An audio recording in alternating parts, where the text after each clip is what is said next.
Yo, what's up guys, Alf here, and today I'm going to be doing a set review for the Lost Caverns of Ixalan for both Historic and Explorer. So this is going to be the next set that drops on Arena, and I believe it comes out on the 14th, so we've only got a week to go now till it comes out, which is really exciting. And something else that's also really exciting to me is that there's only going to be a few days between this set releasing and the Historic qualifier, so I think there's definitely potential to get an edge against the field if you're able to correctly evaluate some of the cards in this set and come up with something new in that 3 or 4 days that you've got between the set dropping and the qualifier. I'm also going to be doing a set review for this set in Alchemy over the next few days, so hold tight for that. And I'm also going to be putting up some articles on the MTG's own premium site that will have theorycraft decks for each of the formats as well, so that you have stuff ready to play as soon as the set drops. So what I've done for this video is I've basically just gone through the entire spoiler, picked out any cards that I think have the potential to see play in either Historic or Explorer, starting off with the cards that I think are more likely to have an immediate impact, and then moving towards the more fringe stuff as we go along. So let's just get straight into it. Starting off here with Cavern of Souls, which is obviously a very iconic land, been around in older formats for quite a while, and it is a very big deal getting this in Explorer and Historic, because giving your creatures uncounterable off a land is a really big deal. Now, having said that, I'm not really sure there are too many natural homes in either format right now. The two that immediately come to mind for me in Historic are, first of all, Goblins with Muxus, right? Being able to give your Muxus uncounterable is a really big deal against control. Now, having said that, I think Blue-White X control is the best version of control in Historic right now, and they do have access to Reprieve, which can get around this. And additionally, I still think the best version of Goblins is Cabretti Revels Goblins, which only runs this as a one-of, so unless the more all-in Muxus builds become popular, I don't think Cavern of Souls is going to have a huge impact there. And the second home is for Primeval Titan decks. Now, the only real Primeval Titan deck right now is Gates, and I'm not sure how well Cavern of Souls fits into Gates as it is, but we are going to get some new cards in this set which are a real buff to Primeval Titan decks, so I think there's a chance that non-Gates Primeval Titan sees play, and this could be a really good option there. Now, outside of that, I think the main homes that I'm excited for this outside of that are 5-color tribal decks like Humans, for example. Now, I've been working on 5-color Humans for a while, and the mana base has been a real sticking point, but with Cavern of Souls, we really get a high density of good lands. We've got this alongside Secluded Courtyard and Unclaimed Territory, and Mana Confluence as well, so even if you're just running 5-color Humans, you know, that's a ton of your mana base that can cast all 5 colors straight away. If you're running Joda Humans, you can also run Plaza of Heroes as well, so I think Cavern of Souls is really going to be a big upgrade for the 5-color tribal decks as well. So next up we've got Spelunking, which is one of the cards that I'm personally most excited for from this set, because it's an effect that we've never had in either of these formats, and we've seen from older formats how powerful this sort of effect is. So basically this card is Explore plus Amulet of Vigor, and we can see from formats like Modern how strong that Amulet of Vigor style effect is. Now obviously we're missing a lot of cards that the Modern deck runs, but we've already got a few tools that can work well with this, and we've already got a pretty natural home for it as well. I think the Gates deck, which is already like a reasonable deck in Historic, not a top tier deck, but still a fine deck, this works just naturally really well in that deck straight away, because that deck already wants to be playing a bunch of Explore style effects to get their Gates in play, and it just, you know, completely undoes the downside of the Gates entering tapped, which is a really big deal as well.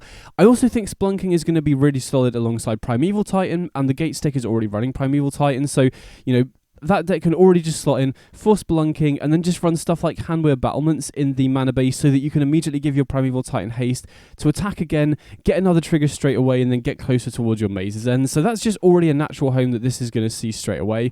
Then there's also definitely combo potential with this card as well. I've seen a lot of people talking online about how you can run it alongside stuff like Scape Shift, Mystic Sanctuary, and then Splendid Reclamation, I think it's called, to get lands back from your graveyard. So you can potentially do loops where...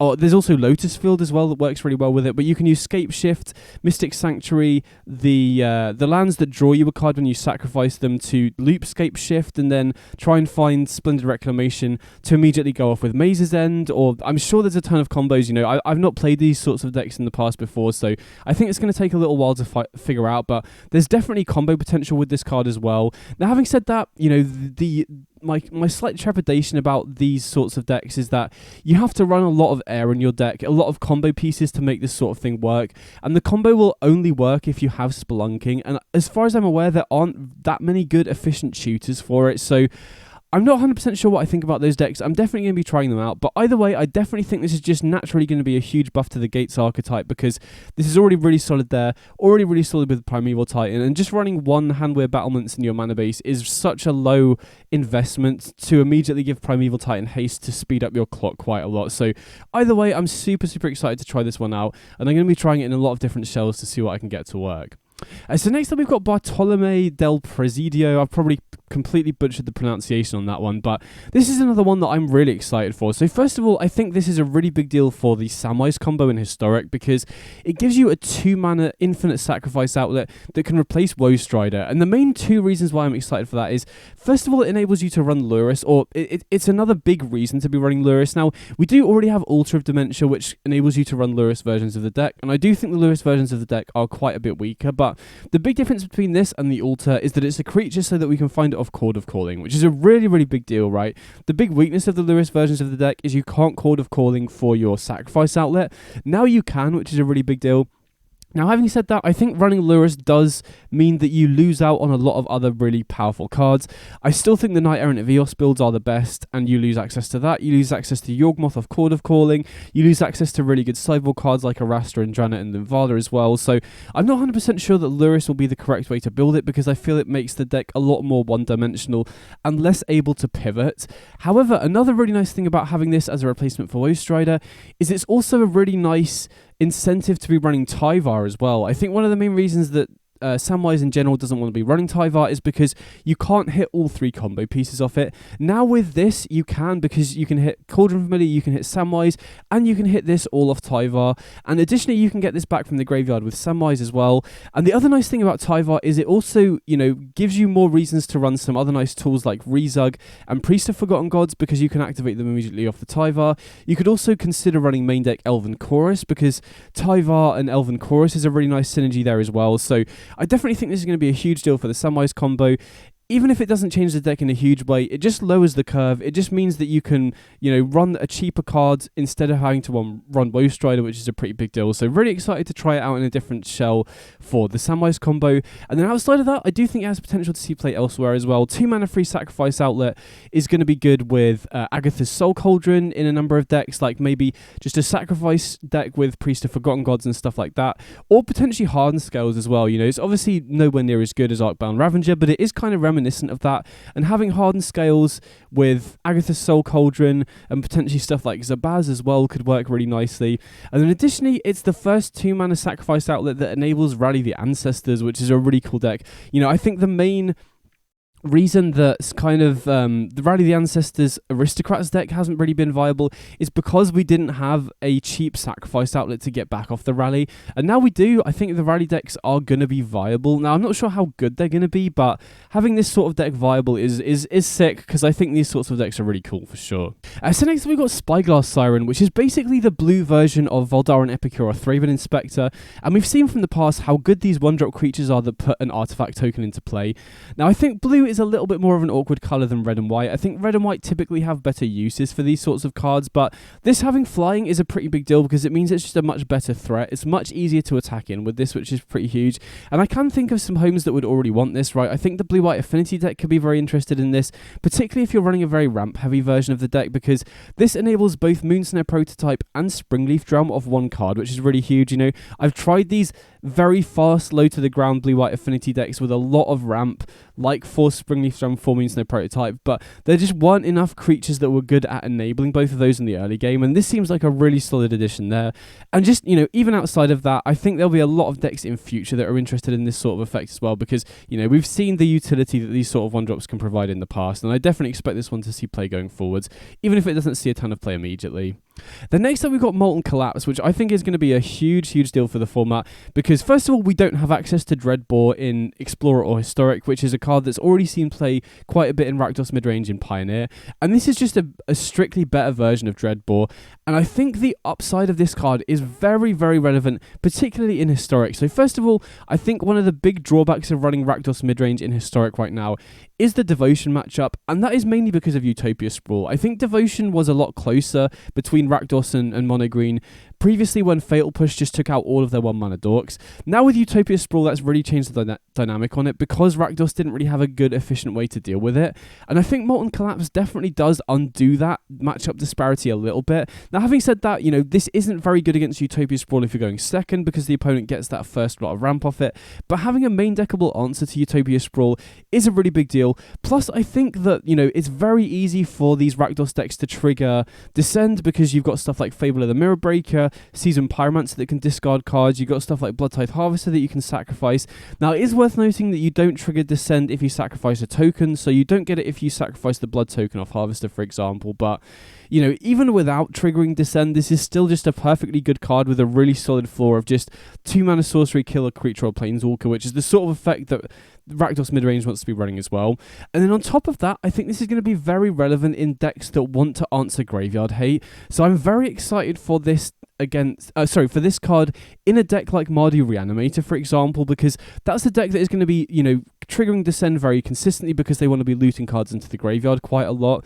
And this being able to take out all the 1 mana, you know, hate pieces like Pithing Needle, you know, Tormod's Crypt, Soul Guide Lantern, any sort of red-black deck that wants to be able to deal with those sorts of hate pieces is going to be really good against. Now, having said that, it doesn't kill Unlicensed her, so it definitely does have some you know, some weak spots, but again, the floor on this card of just being a Dreadmaw is really solid, and then the upside that you get off it is really, really big as well, so I definitely expect this one to see a ton of play going forwards. So next up we've got Glimpse the Core, which is a really interesting card for both formats because we don't have too many of these rampant growth style effects in either format. In fact, I think this is the very first one that we're getting in Explorer, which is a pretty big deal. In Historic, we already have Into the North, which is generally slightly better because it can get Snowlands, which can get you dual lands and stuff like Faceless Haven, for example, but having more redundancy for this sort of style of effect is really good. Now, having said that, the big drawback of these cards is that I just think the Devotion shell is better for ramp, but you know, there are definitely weaknesses of the Devotion shell that the ramp decks get around. So obviously your early ramp like Llanowar Elves, Elvish Mystic being vulnerable to creature removal is a pretty big deal, whereas using cards like Glimpse the Core and Into the North just completely get around that. Now, having said that, I do think Devotion will continue being better, but having more density of these rampant growth style effects is a pretty big deal, and there is a chance that we might see a pure ramp deck that isn't focused on Devotion at some point in the future because we get more cards like Glimpse the Core. Then next up we've got Deeproot Pilgrimage, which is a really interesting card for the Merfolk deck. So I don't think Merfolk is really getting enough tools to be good enough in Explorer. In Historic though, we already have a pretty fleshed out Merfolk deck, and this does seem like a pretty interesting tool to have access to in that deck because giving your Merfolks, creating hexproof Merfolks is a huge deal against interactive decks, whether that's Wizards or Rakdos midrange or whatever. And I think this is pretty easy to trigger, right? Obviously it triggers when you attack, so if you play a 1-drop Merfolk into this, you can immediately get a Merfolk with hexproof, but you can also trigger this more than once with stuff like Kumena. Now again, this isn't really a staple in Merfolk, but it's a fine card to run. I've seen it played in the deck before and it seems fine, and being able to tap your Merfolk at instant speed to trigger the Pilgrimage seems nice. And then we've also got the Readery, which can tap stuff whenever you cast a Merfolk spell, so this can potentially be another way that we can get multiple triggers off the Pilgrimage. Now, having said that, I do think you probably need ways to get more than one trigger off this, otherwise it's kind of a bitter blossom that you have to do work for. Although having said that, getting the hexproof on the tokens is a lot better than flying in a lot of matchups, but either way, I definitely expect this one to see play, if not in the main deck, definitely in the sideboard for the interactive decks, because a deck like Rakdos midrange is going to have an absolute nightmare dealing with this card, because not only is that deck pretty bad at dealing with enchantments, but they're also really, really bad at dealing with hexproof creatures. So if you're a Merfolk player, I do expect this one to see play somewhere in the 75 going forwards. Another application that I could see of this is I've seen a lot of Cauldron Emery decks in older formats. If you can get an Emery Cauldron deck to work, this is also a payoff for it, right? If you're infinitely untapping and tapping Emery to do kind of broken stuff with Cauldron, you can also just get infinite 1/1 Merfolks with hexproof there. So just wanted to mention it. I don't think there's really a deck there right now that I can think of, but definitely something else to bear in mind going forwards. But mainly excited for this one just in the actual Merfolk deck itself. And then speaking of Merfolk, we get another really nice 1-drop for that deck in the Cenote Scout, which is the 1-mana 1/1 that explores. So that's already really good on rate, right? Very powerful for a 1-drop to do, can potentially draw you a land straight away. Now, having said that, I do think there is some tension with the Shoreline Scout, because Shoreline Scout is a card that incentivizes you to run fewer lands in your deck because it enables you to turn your Merfolk into lands. So if you're running both of these together and you're running fewer lands because of the Scout, it means that the Cenote Scout is less likely to hit when it explores. But I still think that the ability for a 1-drop to explore is powerful enough that is definitely a consideration in the Merfolk deck going forwards as well. So next up we've got Get Lost, which I think is going to be an upgrade for blue-white control in both Historic and Explorer. So I do think this is going to be much worse in slower formats like Standard or Alchemy, where the opponent has more time to use their resources, but in much faster formats like Explorer and Historic, especially in a deck like Blue-White Control, where the whole name of the game in that deck is just buy yourself time to get your Teferis and your Memory Deluges online. Being efficient with your interaction is very important, and you typically don't really care all that much if the opponent is spending mana on stuff like clue tokens or map tokens, because you just completely pull ahead on card advantage once you've bought yourself that time in the early game. And because of that, we have seen Fateful Absence, which is a very similar card, see play in the past.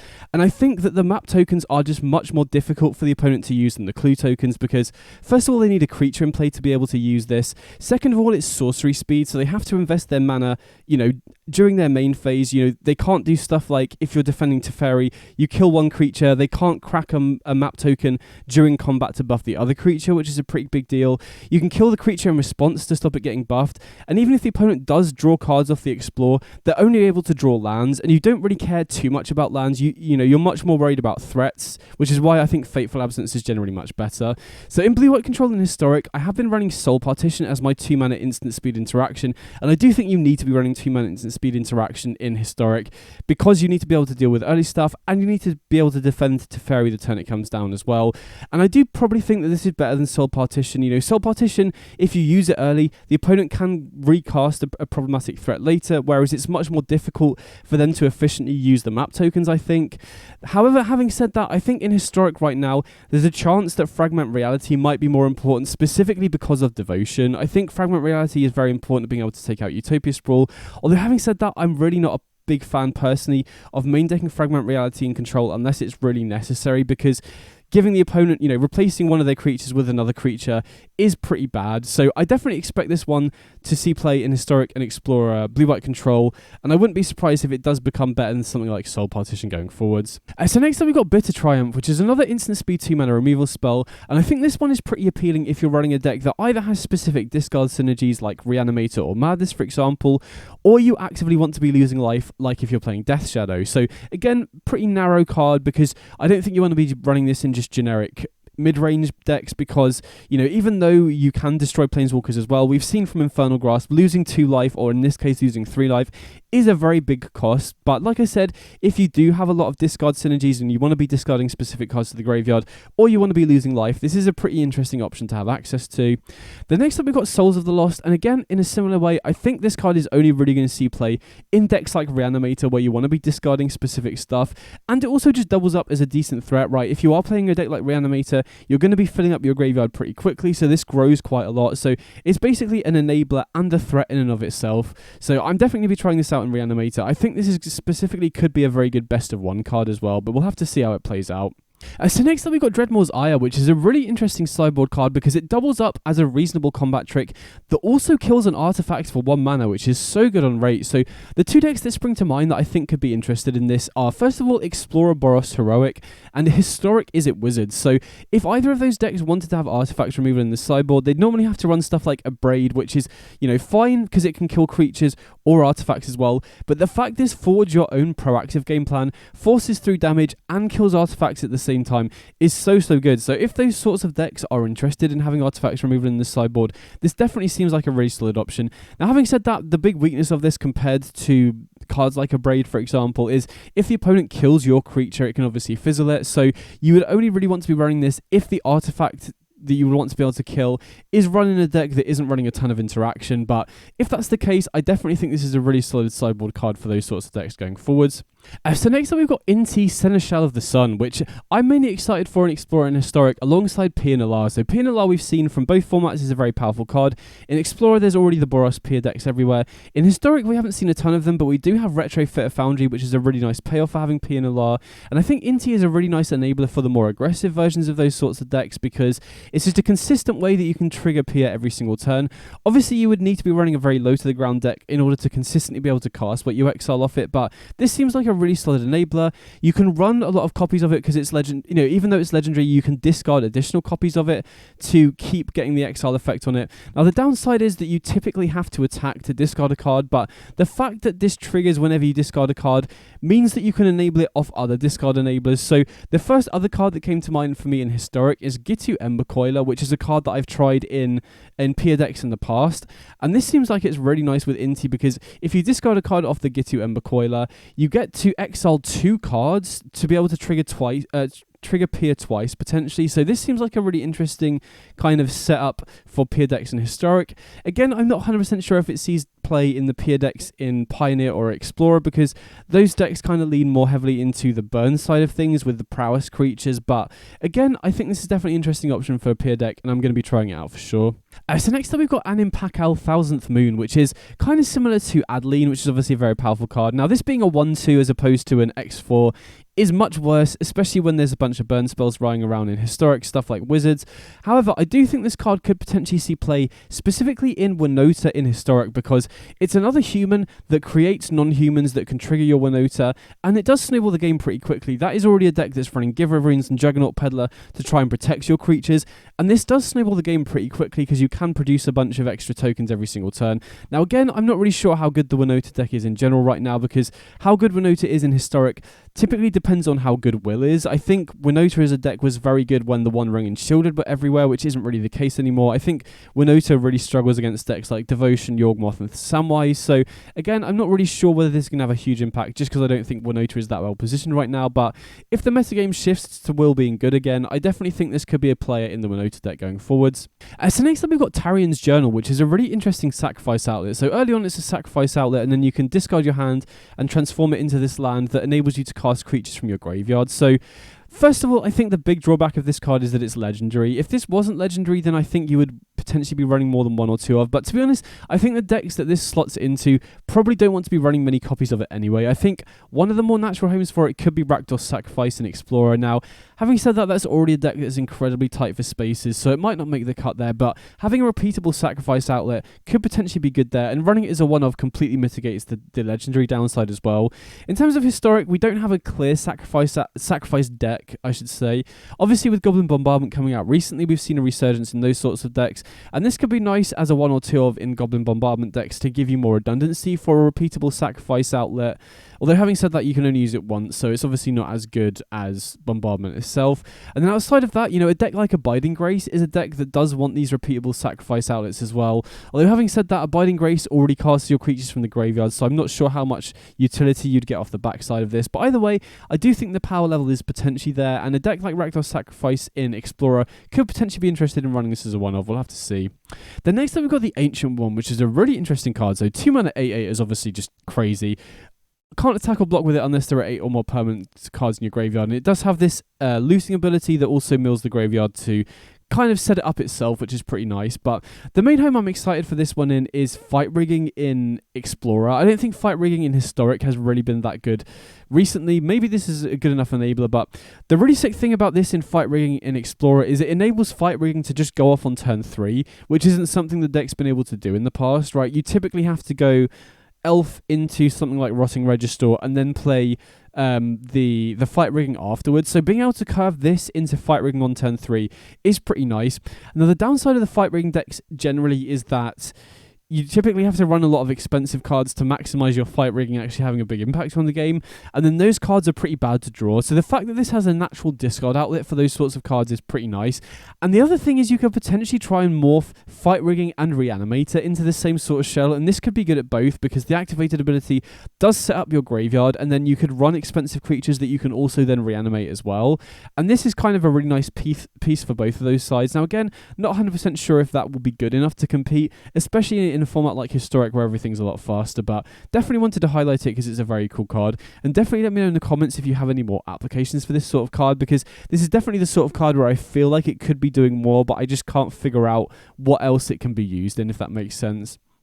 Then next up we've got Confounding Riddle, which is a pretty interesting upgrade on Supreme Will. So Supreme Will isn't really a card that's seen play in either formats. I think it did see some play in the Tainted Pack Thassa's Oracle deck, just because that deck needs a lot of one-offs.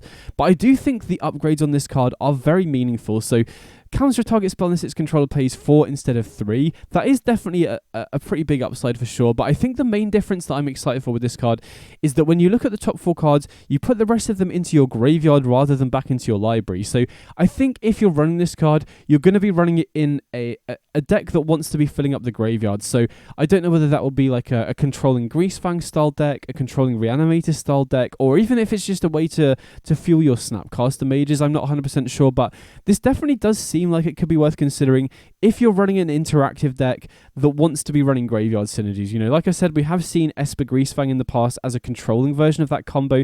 Now, having said that, I don't think Greasefang as a combo is really good enough in Historic right now, because there's so many infinite combos that just dealing 13 damage typically isn't good enough. But, you know, in Explorer, Greasefang is already a deck, and this is a very, very nice tool for more controlling variants to potentially see a resurgence. Not sure if this is good enough on its own, but it's definitely worth bearing in mind if you're playing an interactive deck that wants to be filling the graveyard for whatever reason. So next up we've got Dauntless Dismantler, which seems like a really interesting sideboard card to me. So causing all of your opponent's artifacts to enter the battlefield tapped is going to be very effective against artifact synergy decks in general, and then the ability for it to kind of mass wipe artifacts to mana value X is also pretty nice. So the main two decks that I can see this being good against right now is, this could potentially be good against Kethis in Historic because it stops the opponent looping Mox Ambers. Now, having said that, they can still win with Relic of Legends plus Rona, so I'm not really sure this is that much better than options like Lavinia right now. And then the other place that I could see it being good is against Creativity, because you can use this to blow up the opponent's treasure tokens at instant speed. Again, having said that, most Creativity decks, especially in Explorer, are running a mix of creature tokens and treasure tokens. You know, the opponent obviously plays stuff like Fable of the Mirror Breaker, and this doesn't stop them targeting their creature tokens with Creativity. So I'm not sure it's good enough to see play right now, but this is definitely one that you need to be bearing in mind going forwards, because if artifact synergy decks start seeing more play in either format, or, you know, decks like Creativity that are targeting artifact tokens see more play, this is definitely a card that is very powerful in those sorts of metagames. So bear this one in mind going forwards for sure. So next up we've got Dusk Rose Reliquary, which is basically a white variant of cards like Bone Shards. I do think this is quite a bit worse than Bone Shards though, because you can't discard a card, you have to sacrifice something, meaning you just can't use this on turn one, unlike something like Portable Hull. However, I do think there are very specific decks that would want access to this. Something like Boros Heroic, for example, is a deck that has a ton of sacrifice fodder and is very tight on its mana, and being able to use this to take out creatures or artifacts of any size is a pretty big deal. So I think a deck like Boros Heroic, or any white deck that is very efficient with its mana and has a lot of stuff to sacrifice, could be interested in this. But you need a very specific deck for this to be good, because you have to sacrifice something. So next up we've got Market Gnome, which is really interesting sacrifice fodder. So being able to gain a life and draw a card whenever a creature dies for a 1-drop is really nice. And the main home I'm excited for this one in is with Abiding Grace. So Abiding Grace, pet deck of mine, I really like playing the deck, and this seems like a really nice upgrade to that deck. You know, that deck wants to be running a bunch of sacrifice fodder that's 1 mana, and sacrifice outlets as well, and this being able to just keep the cards flowing is really nice. Now, having said that, I think the main reason you would be interested in this card over stuff like Unlucky Witness is if you're just trying to stick in white-black, and I think from my experience the best way to play Abiding Grace right now is with Goblin Bombardment, so you want to be in Mardu anyway, but maybe Market Gnome, you know, could be run alongside Unlucky Witness. It just seems like a nice option to have access to in the Abiding Grace shell. Now, outside of that, I'm not really sure it's going to see play elsewhere. Most of the other sacrifice decks are already just black-red rather than Mardu, but if you want to play Abiding Grace, this is definitely an interesting option to bear in mind going forwards.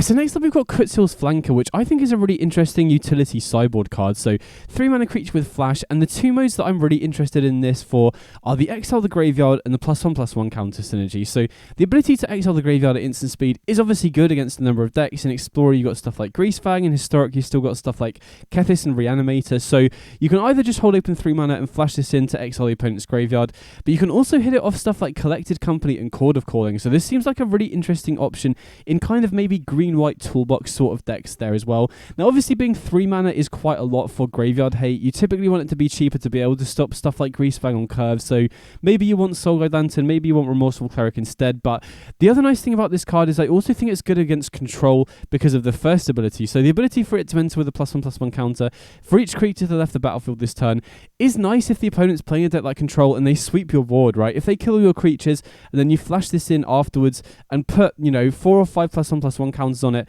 and immediately attack the opponent for lethal or attack down a Planeswalker, means that I think this card is going to be a nice sideboard option if you want something that doubles up as graveyard hate and something else that's also good against control. And then the other mode to be able to gain 2 life and scry 2 also means you could potentially bring this in if you're up against a deck like Burn and you just want some more incidental life gain. So I think the floor on this card is pretty decent. I don't know if you would want to be main decking this, even though it is flexible, unless maybe if you're running just like a green-white toolbox Chord of Calling style deck. But I do think this is a really interesting sideboard option if you're tight for space and you want a card that fills multiple roles. So next up I'm going to talk about a couple of the utility lands that we got got in this set. So we get the remainder of the cycle of the tapped dual creature lands, and the two that I think are most likely to see play out of all of them are the blue-white one and the black-red one. So we don't have access to Celestial Colonnade in either format, so this is the first blue-white dual land that's a creature land. So I think some of the control decks could be interested in this, maybe as a one or two of, having access to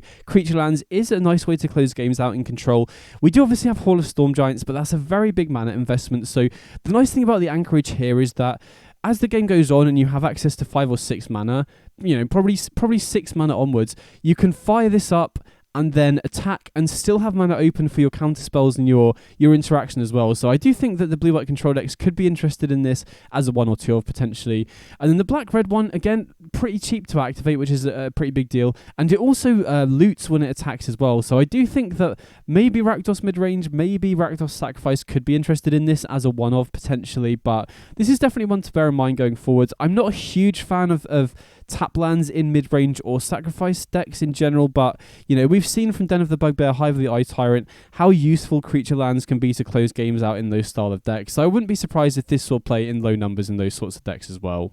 So next up we've got Queen's Bay Paladin, which is a really cool card. I'm a big fan of this one. So this is a 5-mana creature that can reanimate on ETB, which is very powerful in and of itself, and it can also reanimate if it gets to live and attack as well. Now, obviously the big restrictive effect of this is that it can only reanimate vampires, but I'm quite excited for this one because Vampire Reanimator is a deck that I've played a little bit with in the past when I was playtesting, because obviously the 3-mana Sorin Imperious Bloodlord, the ability for that to cheat in big vampires is pretty huge. And then the obvious big downside of that, if you're trying to cheat in stuff like Galta and Maven, for example, the big downside of that sort of deck is if you draw the Galta and Maven without Sorin, then it just kind of rots in your hand. You can't do anything with it. So I wanted to try Reanimator in this sort of deck because you can either cheat the big creature into play off the Galta and Maven, or you also have a lot of good looting effects in vampires. You have Epicure and Bloodtithe Harvest that can produce blood tokens. You also have the one Vampire Neonate, I think, Insolent Neonate, something like that can sacrifice itself to loot to the graveyard as well. So that kind of mitigates the downside of potentially drawing these really big vampires, because you can then reanimate it. But the big issue I had with that deck is that the reanimation spells just didn't really feel that efficient, and Queen's Bay Paladin could be a really good way to kind of get around that, right? Because it's a creature that you can cheat in off Sorin, so it gives you more redundancy for the Sorin itself, and then you can also use it to reanimate stuff like Galta and Maven from the graveyard as well.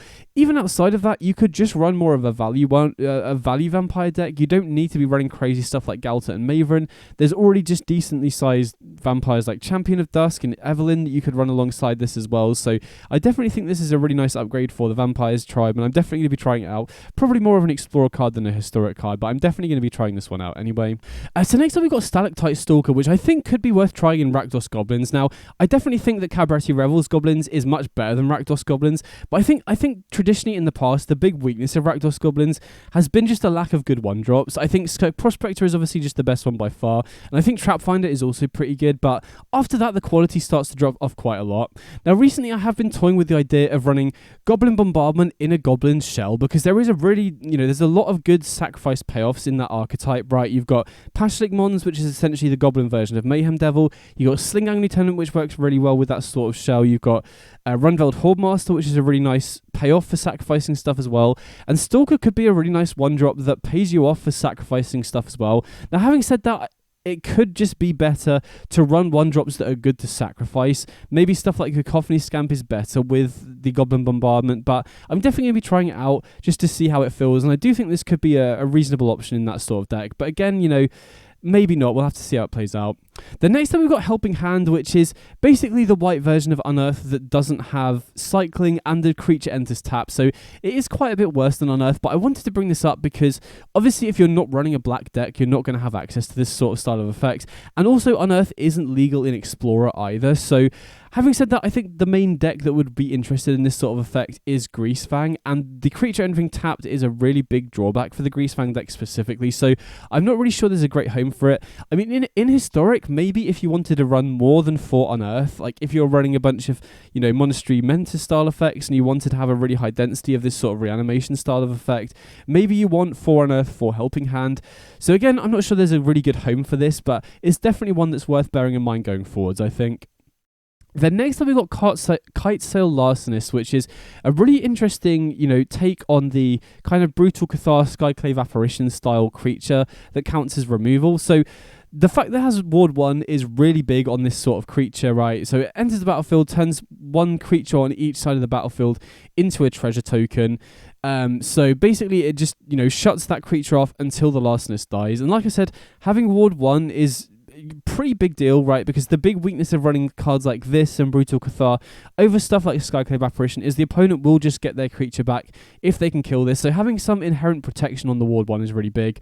Having flying as well is also really big. So I think the main reason that you would run this card specifically over Skyclave Apparition is if you're just interested in running a more aggressive deck, right? You really need to be taking advantage of the flying on this creature for it to be better than Apparition. Obviously, the other alternative is if you're not running white for whatever reason, then this is obviously a much better choice. You don't really have a similar sort of effect like this in blue in general, but I think if this is going to see play, it's probably going to be in something like blue-white or Esper Humans, in which case you will definitely take advantage of the flying there if you're running it alongside Coppercoat Vanguard, which gives it another Ward 1, or buffing it with Thalia's Lieutenant. So I definitely think this is an interesting option for humans going forward. Now, having said that, the opponent does still get their creature back if it dies, but it's much more resilient to interaction compared to something like Brutal Cathar. So I do think it's a lot closer compared to Skyclave Apparition, and I wouldn't be surprised if humans decks or just tempo decks in general just want to run this one in future.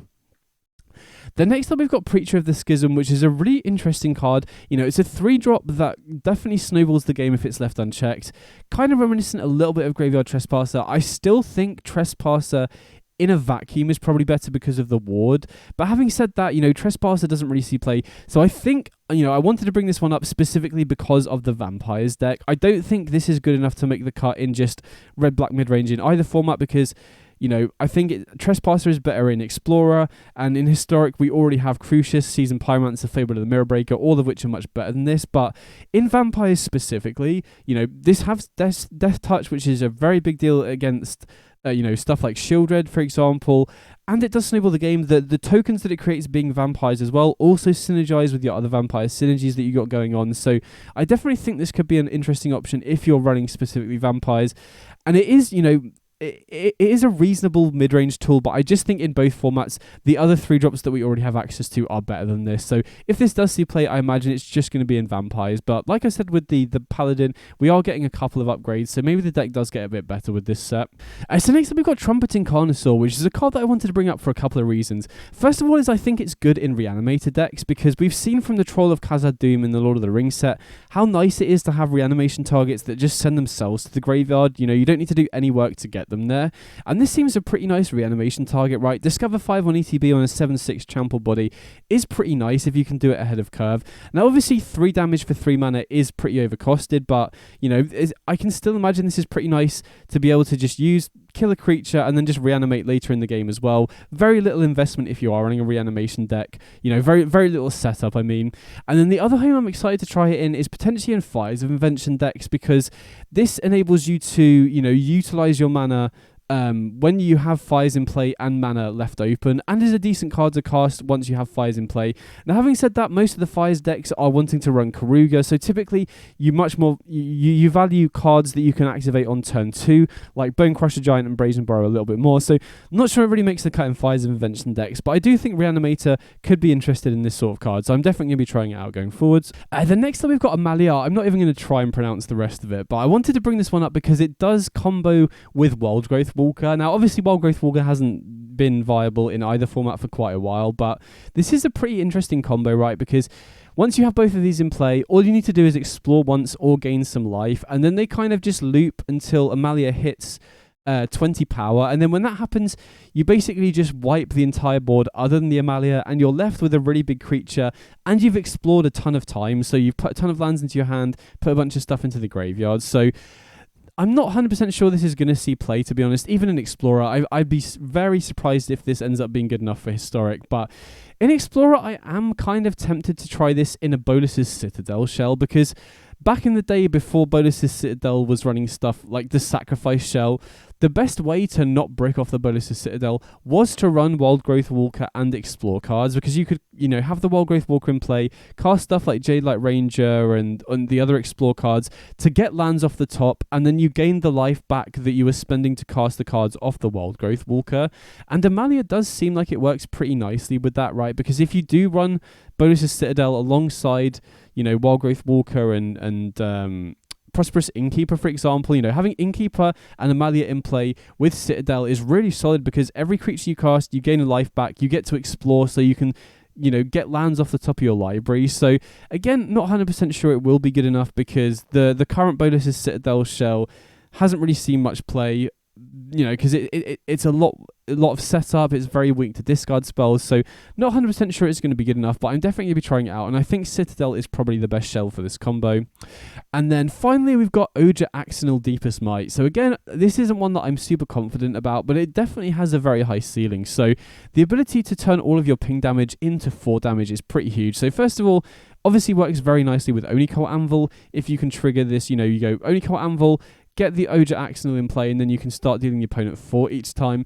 But the main home I'm excited for this in most is kind of a burn shell that's running cards like Thermo Alchemist and Electrostatic Field. So these cards have seen some play in the past. They haven't really been good enough in either format, but if you're running them alongside Ojer as a payoff, you can very easily get multiples of these in play. Unlike the Onikar Anvil, which you're only going to be running as a 4 of, you can get multiples of these in play, and then if you're running a burn deck, you can kind of just use Ojer Axonal as like a combo finish, right? If you have 2 of these in play, for example, and you cast the Ojer Axonal, you can start activating the Thermo Alchemist to just ping the opponent for a bunch of damage straight away. So again, very vulnerable, probably quite janky, but I wanted to bring it up because it does seem like the card has a pretty high ceiling.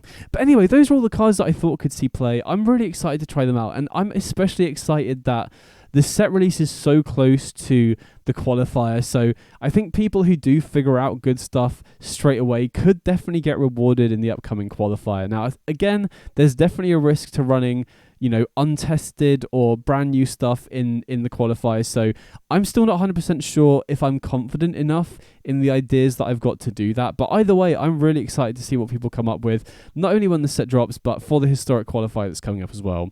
Definitely let me know in the comments what cards you're most excited for.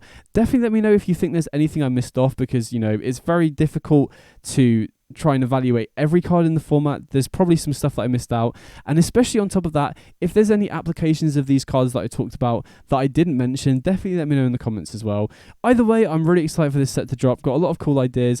I'll be putting the Alchemy set review out later this week. Hold tight for the Theorycraft articles if you're an MTGA Zone premium member. They'll be coming out soon as well. Either way, hope you enjoyed the video, and I'll catch you all in the next one. Big up.